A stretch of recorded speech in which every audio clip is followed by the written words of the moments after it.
Sultonbek Andijon shahridagi Bobur arenada o'tkazilgan Super Kubok musobaqasi o'z yakuniga yetdi va unda minimal hisobda Neftchi jamoasi Super Kubok sohibiga aylandi. Endi mana bu oltin kubok farg'onaliklarniki.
Rahmat. Bu taassurotlaringiz Farg'ona xalqiga. Albatta juda ham chiroyli o'yin bo'ldi avvalambor.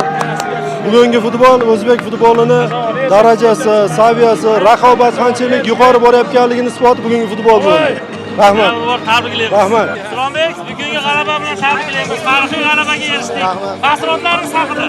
Taassurotlar ta'riflab bo'lmaydi. Albatta xursandmiz. Endi hozir sal so'ygandan keyin fikr aytishim mumkin.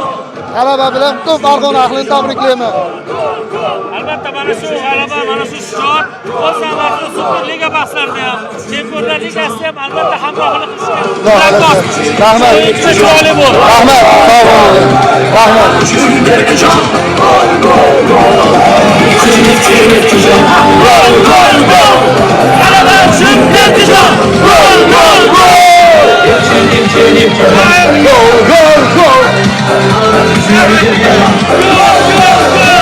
Ayniga tabriklaymiz. Rahmat, albatta mana shu g'alabaga erishdi.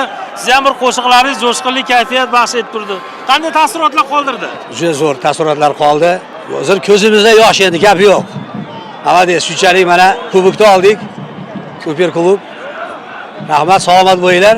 Mana bugun Neftchi jamoasini mana shunday Super kubogini qo'lga kiritishda o'z navbatida fan klubi a'zolarining, muxlislarining juda ham bir katta hissasi bo'ldi-da. Mansur aka, tabriklaymiz. Avvalo assalomu alaykum Farg'ona muxlislari, Neftchi muxlislari, barchalarni chempionlik bilan tabriklayman.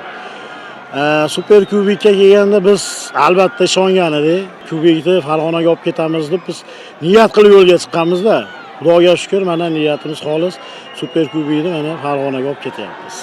Farg'onadan nechta hozir muxlislar kelib, mana shu stadionda jonli tarzda bir qo'llab-quvvatlab turishdi.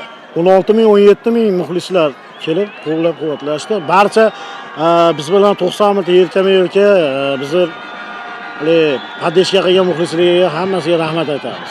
Albatta, avvalo viloyatimiz rahbari Haylo Hayitboyevga minnatdorchilik bildiraman. Barcha Neftchi muxlislar nomidan minnatdorchilik beraman. Rahmat. Xudo xolasa, noyabr, dekabr oylarida yana chempion bo'lamiz. Superliga chempioni bo'lamiz va an'anaga sodiq qolgan Neftchi chempion bo'ladi. Haliga gap bor-ku, qoch Neftchi kelyapti deb. Bugungi o'yin haqida umuman taassurotlar, muxlislar. Avvalambor assalomu alaykum. O'sha Farg'ona xalqini o'sha istoriya deydi, birinchi Super kubogi. O'sha hamma Farg'ona xalqini bunaqa Super kubogdan tabriklaymiz. Emotsiyalar endi Andijonda bo'lyapti o'yin, baribir Farg'onaga yaqin. Stadion to'la, hamma Neftchiga muxlislik qildi. Bu uchun hamma muxlislarga rahmat deymiz. Tabriklaymiz yana bir bor.